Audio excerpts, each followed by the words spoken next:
السلام علیکم ناظرین، گلوبل میمن ٹی وی کے نیوز بلیٹن کے ساتھ میں ہوں بشرا خان۔ سب سے پہلے شامل کریں گے news head lines.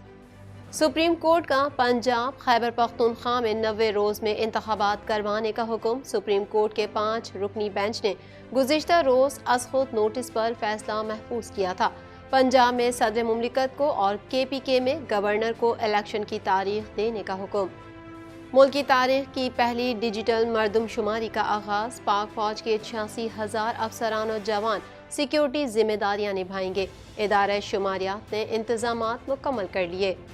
Imran Khan کا جیل بھرو تحریک معطل کرنے کا اعلان۔ عمران خان کا کہنا تھا کہ ہم اب خیبر پختونخوا اور پنجاب میں انتخابی مہم چلائیں گے۔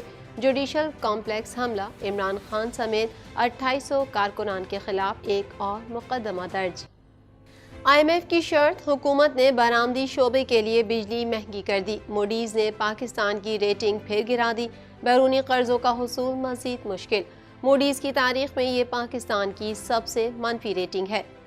اٹلی کے بعد لیبیا میں بھی تارکین وطن کی کشتی کو حادثہ، 3 پاکستانی جاں بحق۔ ترجمان دفتر خارجہ کے مطابق ایک پاکستانی تارکین وطن کو زندہ بچا لیا گیا۔ اٹلی کشتی حادثے میں معروف پاکستانی کھلاڑی بھی مرنے والوں میں شامل۔ PSL 8 ٹاپ باؤلر اور بیٹر کا اعزاز اب تک ملتان سلطانز کے پاس۔ بیٹرز اور وکٹ کیپنگ میں بھی ملتان سلطانز کے محمد رضوان کا پہلا نمبر۔ انگلش کرکٹ ٹیم کے جارحانہ بیٹر ایلیکس ہیلز PSL 8 میں شرکت کے لیے پاکستان پہنچ گئے۔ ہیڈ لائنز آپ نے جانی اور اب خبریں تفصیل کے ساتھ۔ پاکستان بھر میں نمائندگان کا وسیع نیٹ ورک، ہر خبر جاننے کے لیے دیکھتے رہیے TNN TV۔ 1.25 کروڑ کی آبادی پر مشتمل کراچی میٹروپولیٹن سٹی میں صحت کے حوالے سے ہسپتال تو بہت، لیکن فزیو تھراپی سینٹر نایاب ہیں۔ الحمدللہ ہم نے اس کمی کو پورا کرتے ہوئے گلستان جوہر میں زبیداس فزیو تھراپی سینٹر کا آغاز کر دیا ہے۔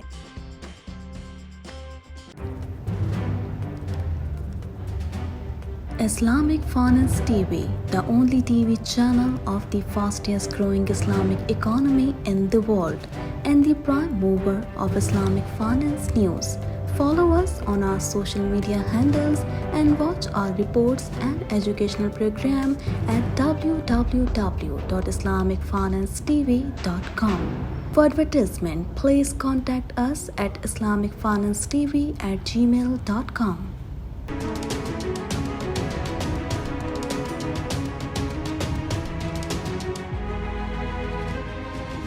سپریم کورٹ نے انتخابات از خود نوٹس میں 90 روز میں پنجاب اور خیبر پختونخوا میں الیکشن کروانے کا حکم دے دیا۔ مزید تفصیلات اس رپورٹ میں۔ سپریم کورٹ نے انتخابات از خود نوٹس میں 90 روز میں پنجاب اور خیبر پختونخوا میں الیکشن کروانے کا حکم دے دیا۔ فیصلے میں کہا گیا ہے کہ الیکشن کمیشن سے مشاورت کے بعد صدر مملکت پنجاب اور گورنر خیبر پختونخوا میں الیکشن کی تاریخ کا اعلان کریں۔ گورنر KPK کی جانب سے انتخابات کی تاریخ کا اعلان نہ کرنا آئینی ذمہ داری کی خلاف ورزی ہے۔ سپریم کورٹ کے 13 صفحات پر مشتمل فیصلے میں 2 ججز کے اختلافی نوٹ بھی شامل ہیں۔ چیف جسٹس عمر عطا بندیال کی سربراہی میں 5 رکنی لارجر بینچ نے پنجاب اور خیبر پختونخوا میں الیکشن میں تاخیر پر از خود نوٹس کے فیصلے میں کہا کہ پنجاب اور خیبر پختونخوا میں 90 روز میں الیکشن کروائے جائیں۔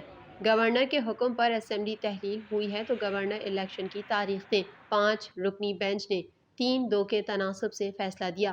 چیف جسٹس جسٹس منیب اختر، جسٹس محمد علی مظہر نے اکثریتی فیصلہ دیا، جبکہ جسٹس جمال مندوخیل اور جسٹس منصور علی شاہ نے اختلافی نوٹ دیا۔ عدالت نے صدر مملکت کو الیکشن کمیشن سے مشاورت کر کے پنجاب جبکہ KPK میں گورنر کو الیکشن کمیشن سے مشاورت کر کے الیکشن کی تاریخ دینے کا حکم دیا۔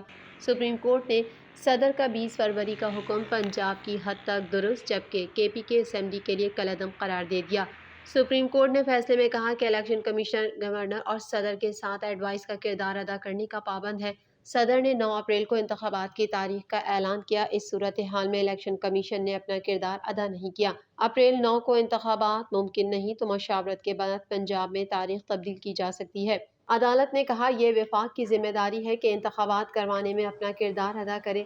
وفاق کی ڈیوٹی ہے کہ وفاق کی ایگزیکٹو اتھارٹیز الیکشن کمیشن کی مدد کریں۔ گورنر کے پی کے فوری طور پر انتخابات کی تاریخ دیں اور تمام وفاقی اور صوبائی ادارے الیکشن کمیشن کو سیکیورٹی سمیت ہر طرح کی امداد فراہم کریں۔ میڈیا سے گفتگو کرتے ہوئے پی ٹی آئی رہنما فواد چودھری کا کہنا تھا کہ انتخابات 90 روز میں ہونے ہیں۔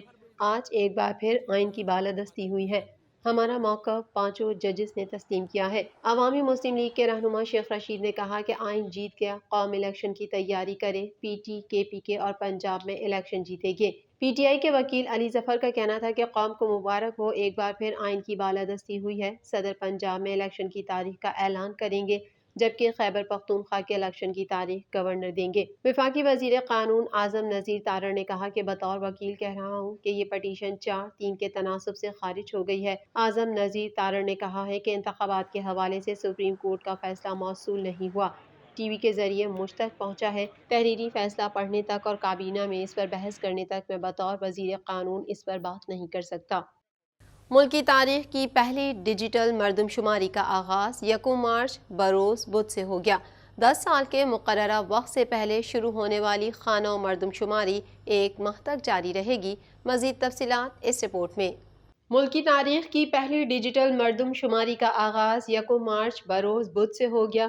10 سال کے مقررہ وقت سے پہلے شروع ہونے والی خانہ مردم شماری 1 ماہ تک جاری رہے گی۔ پاک فوج کے 86,000 افسران و جوان سیکیورٹی ذمہ داریاں نبھائیں گے۔ 1,21,000 شمار کنندگان ملک بھر کے 495 شماریاتی اضلاع میں گھر گھر جائیں گے۔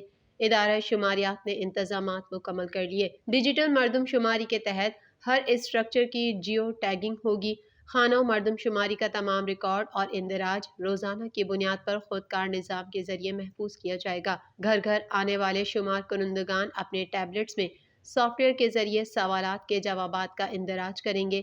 سندھ کے 30 اضلاع میں 43,838 سینسس بلاکس بنائے گئے ہیں، جن میں کراچی کے 10,700 سے زائد بلاک بھی شامل ہیں۔ ہر شماریاتی بلاک 250 سے 300 گھروں پر مشتمل ہے۔ ٹیبلٹ کے ذریعے شمار کنندگان تقریباً 25 سوالات کے جوابات کا اندراج کریں گے۔ پہلی مرتبہ خانہ مردم شماری میں خصوصی افراد کی معذوری کی اقسام اور خواجہ سراؤں کے بارے میں معلومات کے ساتھ آمدنی سے متعلق بھی معلومات جمع کی جائیں گی۔ وفاقی ادارہ شماریات کے مطابق سندھ میں 28,706 شمار کنندگان کو ڈیجیٹل مردم شماری کی تربیت دی گئی ہے۔ پاکستان کی پہلی ڈیجیٹل مردم شماری کے دوران آنے والے شمار کنندگان شہریوں سے کسی قسم کی دستاویز کا تقاضا نہیں کریں گے۔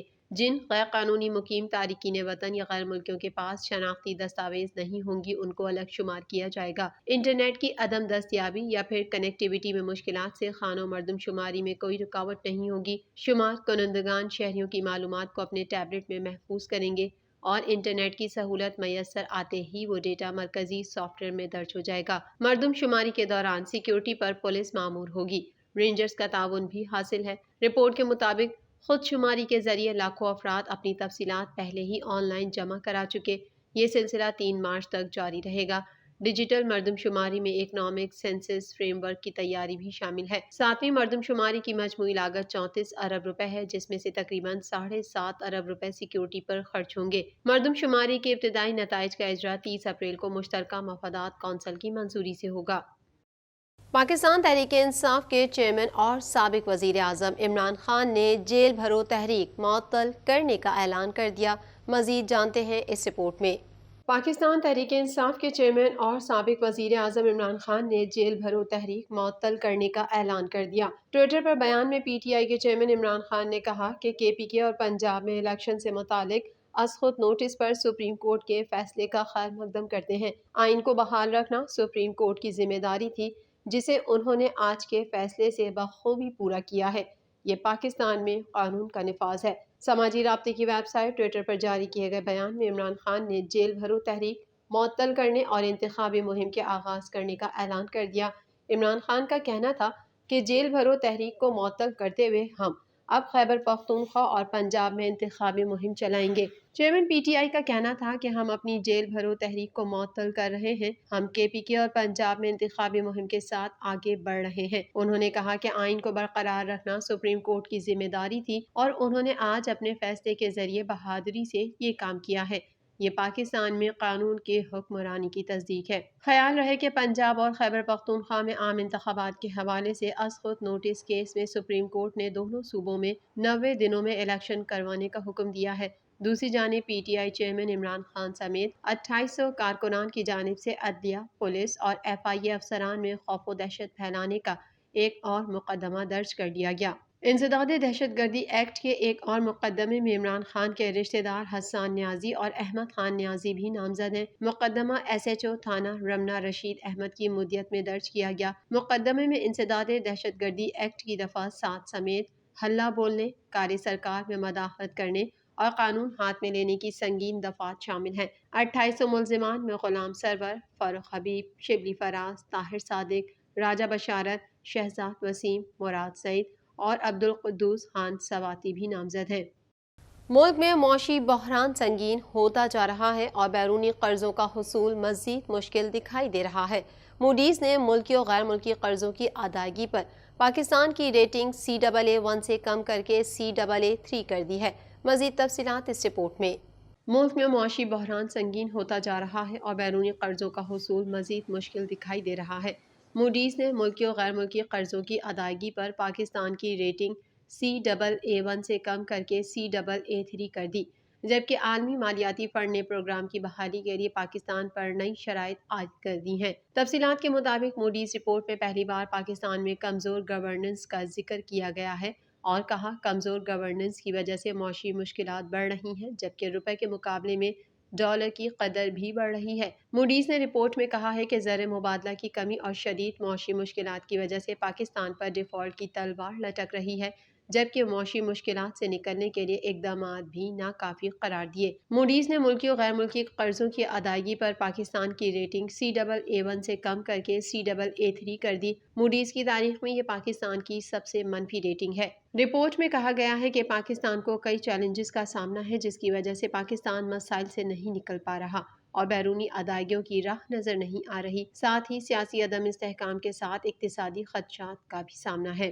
دوسری جانب IMF کی جانب سے مزید شرائط عائد کرنے اور معاہدہ نہ ہونے پر غیر معمولی صورتحال کا سامنا ہے، تاہم امکان ظاہر کیا جا رہا ہے کہ عالمی مالیاتی فنڈ سے رواں ہفتے اسٹاف کی سطح کا معاہدہ طے پایا جائے گا۔ بین الاقوامی مالیاتی فنڈ نے اسٹاف سطح کے معاہدے سے پہلے بجلی کی قیمتوں میں ₹3.82 فی یونٹ اضافے، سرچارج 4 ماہ کے بجائے مستقل بنیادوں پر کرنے اور پالیسی ریٹ میں اضافے سمیت 4 پیشگی اقدامات پر عمل درآمد کا مطالبہ کیا ہے۔ حکومت نے IMF کی شرح سود سے متعلق پیشگی شرائط پوری کرنے کے لیے اسٹیٹ بینک کی مانیٹری پالیسی کمیٹی کا اجلاس جمعرات کو طلب کر لیا ہے، جبکہ باقی شرائط پر بھی جلد پیش رفت متوقع ہے، جس کے بعد پاکستان اور IMF کے درمیان جمعرات کی شام ورچوئل مذاکرات میں اہم پیش رفت کا امکان ہے۔ اٹلی کے ساحل میں تارکین وطن کی کشتی ڈوب جانے سے متعدد پاکستانیوں سمیت 64 افراد جاں بحق ہو گئے تھے۔ اسی طرح لیبیا میں بھی ایک کشتی حادثے میں 3 پاکستانی جان کی بازی ہار گئے۔ مزید تفصیلات اس رپورٹ میں۔ اٹلی کے ساحل میں تارکین وطن کی کشتی ڈوب جانے سے متعدد پاکستانیوں سمیت 64 افراد جاں بحق ہو گئے تھے۔ اسی طرح لیبیا میں بھی ایک کشتی حادثے میں 3 پاکستانی جان کی بازی ہار گئے۔ روزگار کی تلاش میں یورپ جانے کی کوشش میں حادثے کا شکار ہو کر ڈوبنے والوں میں پاکستان کی معروف خاتون کھلاڑی شاہدہ رضا بھی شامل تھیں۔ عالمی خبر رساں ادارے کے مطابق روشن مستقبل اور خوشحالی کے خواب سجائے یورپ جانے کی کوشش کرنے والے تارکین وطن کی کشتی کے ایک اور حادثے میں 3 پاکستانی جاں بحق ہو گئے۔ یہ حادثہ بھی 26 فروری کو لیبیا کے شہر بن غازی کے قریب پیش آیا تھا۔ دفتر خارجہ کی ترجمان ممتاز زہرا بلوچ نے اپنی ٹویٹ میں اس حادثے میں 3 پاکستانیوں کی ہلاکت کی تصدیق کرتے ہوئے کہا کہ پاکستانی سفارت خانہ میت کی پاکستان منتقلی کے انتظامات کر رہا ہے۔ ترجمان ممتاز زہرا بلوچ کے مطابق ایک پاکستانی تارکین وطن کو زندہ بچا لیا گیا۔ انہوں نے مزید بتایا کہ یہ حادثہ اٹلی والے حادثے سے الگ ہے۔ روزگار کی تلاش میں یورپ جانے کی کوشش میں حادثے کا شکار ہو کر ڈوبنے والوں میں پاکستان کی معروف خاتون کھلاڑی شاہدہ رضا بھی شامل تھیں۔ کوئٹہ کی ہزارہ کمیونٹی سے تعلق رکھنے والی 27 سالہ شاہدہ رضا سہانے مستقبل کے خواب پلکوں پر سجائے ترکی سے اٹلی جانے والی کشتی میں سوار تھیں۔ یہ کشتی کروٹون کے علاقے میں لنگر انداز ہوتے وقت سمندری پہاڑ سے ٹکرا کر ٹوٹ گئی تھی، جس کے سبب 200 سے زائد تارکین وطن ڈوب کر جاں بحق ہوئے۔ شاہدہ رضا فٹ بال کی بھی بہترین کھلاڑی تھی اور وومن فٹ بال میں بلوچستان یونائیٹڈ کی نمائندگی کرتی رہیں۔ شاہدہ رضا ایک شیرخوار بچی کی ماں بھی تھیں، تاہم حادثے میں ان کی بیٹی ہمراہ نہیں تھی۔ دریں اثنا پاکستان ہاکی فیڈریشن کے صدر brigadier retired Khalid Khokhar, secretary general Syed Haider Hussain, P H F women wing کی سیدہ شہلا رضا، تنزیلہ عامر چیمہ اور دیگر نے شاہدہ رضا کی المناک موت پر افسوس کا اظہار کیا ہے۔ کھیلوں کے حلقے میں چنٹو کے نام سے معروف شاہدہ رضا پاکستان وومن ہاکی ٹیم کی اہم رکن رہیں، جبکہ انہوں نے پاکستان ریلویز کی جانب سے ڈپارٹمنٹل ہاکی بھی کھیلی۔ پاکستان سپر لیگ 8 کے ٹاپ باؤلر اور بیٹر کا اعزاز اب تک ملتان سلطانز کے کھلاڑیوں کے پاس ہے، جبکہ دوسری جانب انگلینڈ کرکٹ ٹیم کے جارحانہ بیٹر ایلکس ہیلز PSL 8 میں شرکت کے لیے پاکستان پہنچ گئے ہیں۔ مزید تفصیلات اس رپورٹ میں۔ پاکستان سپر لیگ 8 کے ٹاپ باؤلر اور بیٹر کا اعزاز اب تک ملتان سلطانز کے کھلاڑیوں کے پاس ہے، جب دوسری جانب انگلینڈ کرکٹ ٹیم کے جارحانہ بیٹر ایلکس ہیلز PSL میں شرکت کے لیے پاکستان پہنچ گئے۔ ملتان سلطانز کے نوجوان فاسٹ باؤلر احسان اللہ نے لاہور قلندرز کے شاہین آفریدی، حارث رؤوف، اسلام آباد یونائیٹڈ کے حسن علی شاداب، جبکہ کوئٹہ کے محمد حسنین سب کو پیچھے چھوڑ دیا۔ احسان اللہ نے PSL 8 میں اب تک 6 میچز میں 14 شکار کر کے سب سے زیادہ وکٹوں کے ساتھ فضل محمود کیپ پر قبضہ جما لیا ہے۔ ان کی بہترین باؤلنگ 12 رنز کی عوض 5 وکٹیں ہیں۔ اسی طرح بیٹرز اور وکٹ کیپنگ میں بھی ملتان سلطانز کے محمد رضوان کا پہلا نمبر ہے۔ وہ 6 میچز میں 358 رنز کے ساتھ پہلے نمبر پر رہتے ہوئے حنیف محمد کیپ پر قابض ہیں۔ اسی طرح محمد رضوان 7 کیچز کے ساتھ فیلڈنگ میں بھی سب سے آگے ہیں۔ انگلینڈ کرکٹ ٹیم کے جارحانہ بیٹر ایلکس ہیلز PSL 8 میں شرکت کے لیے پاکستان پہنچ گئے۔ Alex Hales Pakistan super league میں اسلام آباد یونائیٹڈ کی نمائندگی کریں گے۔ ٹاپ آرڈر بیٹر اگلے میچ میں اسلام آباد یونائیٹڈ کو سلیکشن کے لیے دستیاب ہوں گے۔ گلوبل میمن ٹی وی کے نیوز بلیٹن میں فی الوقت اتنا ہی۔ مزید خبروں اور اپڈیٹس کے لیے دیکھتے رہیے گلوبل میمن ٹی وی۔